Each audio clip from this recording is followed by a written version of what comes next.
ಇಂದು ಭೀಮನವಾಸಿ ಹಿನ್ನೆಲೆಯಲ್ಲಿ ಸಾಕಷ್ಟು ಧಾರ್ಮಿಕ ಕ್ಷೇತ್ರಗಳಲ್ಲಿ ಮುಂಜಾನೆಯಿಂದಲೇ ಪೂಜಾ ಕೈಂಕರ್ಯ ನಡೀತಾ ಇದೆ. ಹೀಗಾಗಿ ಏನು ಮಂಡ್ಯ ಜಿಲ್ಲೆಯ ಪಾಂಡುಪುರ ತಾಲೂಕಿನಲ್ಲಿರುವಂತಹ ಕೆ ಬೆಟ್ಟಳ್ಳಿಯ ಭಾಗದಲ್ಲಿರುವಂತಹ ಶ್ರೀ ವಿಜಯಕಾಳಿ ಮಠದಲ್ಲೂ ಕೂಡ ಮುಂಜಾನೆಯಿಂದಲೇ ಶಕ್ತಿಯ ಅಧಿದೇವತೆ ಆಗಿರುವಂತಹ ಕಾಳಿಕಾ ಮಾತೆಗೆ ವಿಶೇಷ ಪೂಜೆ ಪುನಸ್ಕಾರಗಳು ಕೂಡ ನಡೀತಾ ಇರ್ತಕ್ಕಂಥದ್ದು.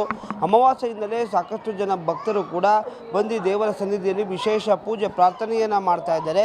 ಏನು ಈ ಒಂದು ಹಿಂದೂ ಸಂಪ್ರದಾಯದಲ್ಲಿ ಭೀಮನ ಅಮಾವಾಸ್ಯೆ ಅಂತಕ್ಕಂಥದ್ದು ಒಂದು ಶಕ್ತಿಯುತ ಅಮಾವಾಸ್ಯೆ ಆಗಿರ್ತಕ್ಕಂಥದ್ದು.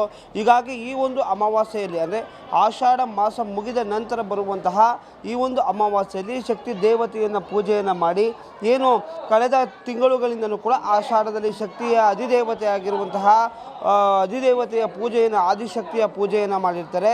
ಈ ಒಂದು ಅಮಾವಾಸ್ಯೆಯಲ್ಲಿ ಈ ಒಂದು ವ್ರತವನ್ನು ಅಥವಾ ಪೂಜೆಯನ್ನು ಮಾಡಿರುವಂತಹ ಸಂಪೂರ್ಣ ಸಮಾಪ್ತಿಯನ್ನು ಮಾಡ್ತಾರೆ.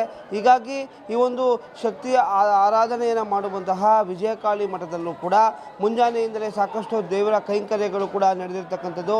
ಈಗಾಗಲೇ ನೀವು ಗಮನಿಸ್ಬೋದು, ಏನು ಮೂರ್ತಿಗೆ ಈಗಾಗಲೇ ಸಾಕಷ್ಟು ಅಲಂಕಾರವನ್ನು ಕೂಡ ಮಾಡಲಾಗಿದೆ. ಭಕ್ತಾದಿಗಳು ಕೂಡ ಮುಂಜಾನೆಯಿಂದಲೇ ಬಂದು ದೇವರ ದರ್ಶನವನ್ನು ಮಾಡ್ತಾ ಇದ್ದಾರೆ. ಹಾಗೂ ಏನು ಈ ಒಂದು ಕ್ಷೇತ್ರದಲ್ಲಿ ಸಾಕಷ್ಟು ಧಾರ್ಮಿಕ ಕೈಂಕರ್ಯಗಳೇನಿದೆ, ತೀರ್ಥಸ್ಥಾನ ಇರ್ಬೋದು ಅಥವಾ ಪವಾಡ ಬಸಪ್ಪನ ಒಂದು ರೀತಿ ಆಶೀರ್ವಾದ ಪಡೆಯುವಂಥದ್ದು ಇರ್ಬೋದು. ಹೀಗಾಗಿ ಮೂಲ ವಿಗ್ರಹಕ್ಕೂ ಕೂಡ ಮುಂಜಾನೆಯಿಂದಲೇ ಸಾಕಷ್ಟು ರೀತಿಯಾದ ಪೂಜಾ ಕೈಂಕರ್ಯವನ್ನು ಇಲ್ಲಿನ ಧರ್ಮದರ್ಶಿಗಳಾಗಿರುವಂತಹ ಡಾಕ್ಟರ್ ರಾಜೇಶ್ ಗುರೂಜಿ ಅವರು ಮಾಡ್ತಾ ಇರ್ತಕ್ಕಂಥದ್ದು. ಹೀಗಾಗಿ ಸಾಕಷ್ಟು ಜನ ಭಕ್ತರು ಕೂಡ ಮೈಸೂರು, ಮಂಡ್ಯ, ಚಾಮರಾಜನಗರ ಹಾಗೂ ಹೊರ ರಾಜ್ಯದ ಭಕ್ತರುಗಳು ಕೂಡ ಈಗಾಗಲೇ ದೇವರ ದರ್ಶನಕ್ಕೆ ಕಾದು ಕುಳಿತಿರ್ತಕ್ಕಂಥದ್ದು. ಏನು ತಮ್ಮ ಕಷ್ಟ ಸಂಕೋಲೆಗಳನ್ನು ಅಥವಾ ಪರಿಹಾರಗಳನ್ನ ಪಡೆಯೋದಕ್ಕೂ ಕೂಡ ಈಗಾಗಲೇ ಸಾಕಷ್ಟು ಭಕ್ತರು ದೂರದ ಊರುಗಳಿಂದ ಆಗಮಿಸಿರ್ತಕ್ಕಂಥದ್ದು. ಹೀಗಾಗಿ ಈ ಒಂದು ಅಮಾವಾಸ್ಯೆಯ ಪೂಜೆ ಏನಿದೆ, ಇದೊಂದು ಸಾಕಷ್ಟು ಅಮಾವಾಸ್ಯೆಯ ಪೂಜೆ ಇಲ್ಲಿ ಸಾಕಷ್ಟು ಮಹತ್ವವನ್ನು ಪಡೆಯುತ್ತೆ. ಹೀಗಾಗಿ ಈ ಒಂದು ಅಮಾವಾಸ್ಯೆಯ ಪೂಜೆಗಾಗಿ ಅಂತಲೇ ಸಾಕಷ್ಟು ದಿನಗಳಿಂದಲೂ ಕೂಡ ಏನು ಕಾದು ಕುಳಿತಿರುವಂತಹ ಭಕ್ತರು ಈಗಾಗಲೇ ನೀವು ನೋಡ್ತಾ ಇರ್ಬೋದು.